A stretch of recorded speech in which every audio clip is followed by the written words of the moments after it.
یہ ہفتہ وار بائبل کا درسی واز Plainfield Christian Science Church Independent کی جانب سے ہے جو نیو جرسی امریکہ میں واقع ہے۔ مزید معلومات کے لیے آپ ہماری ویب سائٹ ملاحظہ کریں www.plainfieldcs.com۔ یہ سبق 16 فروری 2025 بروز اتوار ہفتہ کے اختتام پر آپ کے مطالعہ کی غرض سے تیار کیا گیا ہے۔ مضمون: جان۔ سنہری متن: متی۔ یسوع نے اس سے کہا کہ خداوند اپنے خدا سے اپنے سارے دل اور اپنی ساری جان اور اپنی ساری عقل سے محبت رکھ۔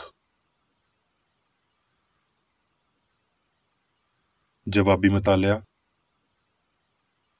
زبور۔ اے میری جان خداوند کو مبارک کہہ، اور جو کچھ مجھ میں ہے اس کے قدوس نام کو مبارک کہے۔ اے میری جان خداوند کو مبارک کہہ اور اس کی کسی نعمت کو فراموش نہ کر۔ وہ تیری ساری بدکاری بخشتا ہے، وہ تجھے تمام بیماریوں سے شفا دیتا ہے، وہ تیری جان ہلاکت سے بچاتا ہے، وہ تیرے سر پر شفقت و رحمت کا تاج رکھتا ہے۔ جیسے باپ اپنے بیٹوں پر ترس کھاتا ہے، ویسے ہی خداوند ان پر جو اس سے ڈرتے ہیں ترس کھاتا ہے، یعنی ان پر جو اس کے عہد پر قائم رہتے ہیں اور اس کے قوانین پر عمل کرنا یاد رکھتے ہیں۔ اے خداوند کے فرشتوں، اس کو مبارک کہو، تم جو زور میں بڑھ کر ہو اور اس کے کلام کی آواز سن کر اس پر عمل کرتے ہو۔ اے خداوند کے لشکروں، سب اس کو مبارک کہو، تم جو اس کے خادم ہو اور اس کی مرضی بجا لاتے ہو، تم جو اس کے تسلط کے سب مقاموں میں ہو۔ اے میری جان تو خداوند کو مبارک کہہ۔ درسی واز بائبل میں سے متی۔ اور یسوع تمام گلیل میں پھرتا رہا اور ان کے عبادت خانوں میں تعلیم دیتا اور بادشاہی کی خوشخبری کی منادی کرتا اور لوگوں کی ہر طرح کی بیماری اور ہر طرح کی کمزوری کو دور کرتا رہا۔ لوقا۔ اور ایک دن ایسا ہوا کہ وہ تعلیم دے رہا تھا اور فریسی اور شرع کے معلم وہاں بیٹھے تھے جو گلیل کے ہر گاؤں اور یہودیہ اور یروشلم سے آئے تھے، اور خداوند کی قدرت شفا بخشنے کو اس کے ساتھ تھی۔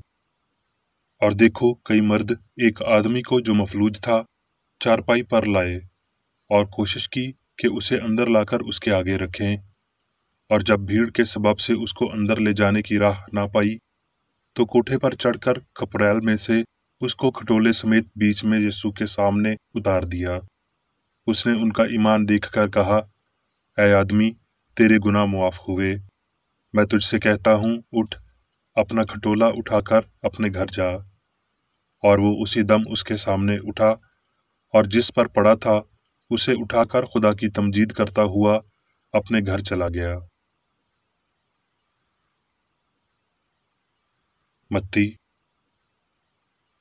اور اس نے فوراً شاگردوں کو مجبور کیا کہ کشتی میں سوار ہو کر اس سے پہلے پار چلے جائیں جب تک وہ لوگوں کو رخصت کرے۔ اور جب شام ہوئی تو وہاں اکیلا تھا، مگر کشتی اس وقت جھیل کے بیچ میں تھی اور لہروں سے ڈگمگا رہی تھی کیونکہ ہوا مخالف تھی۔ اور وہ رات کے چوتھے پہر جھیل پر چلتا ہوا ان کے پاس آیا۔ شاگرد اسے جھیل پر چلتے ہوئے دیکھ کر گھبرا گئے اور کہنے لگے کہ یہ بھوت ہے، اور ڈر کر چلا اٹھے۔ یسوع نے فوراً ان سے کہا، خاطر جمع رکھو، میں ہوں، ڈرو مت۔ پطرس نے اس سے جواب میں کہا، اے خداوند، اگر تو ہے تو مجھے حکم دے کہ پانی پر چل کر تیرے پاس آؤں۔ اس نے کہا، آ۔ پطرس کشتی پر سے اتر کر یسوع کے پاس جانے کے لیے پانی پر چلنے لگا، مگر جب ہوا دیکھی تو ڈر گیا، اور جب ڈوبنے لگا تو چلا کر کہا، اے خداوند، مجھے بچا۔ یسوع نے فوراً ہاتھ بڑھا کر اسے پکڑ لیا اور اس سے کہا، اے کم اعتقاد، تو نے کیوں شک کیا؟ اور جب وہ کشتی پر چڑھ آئے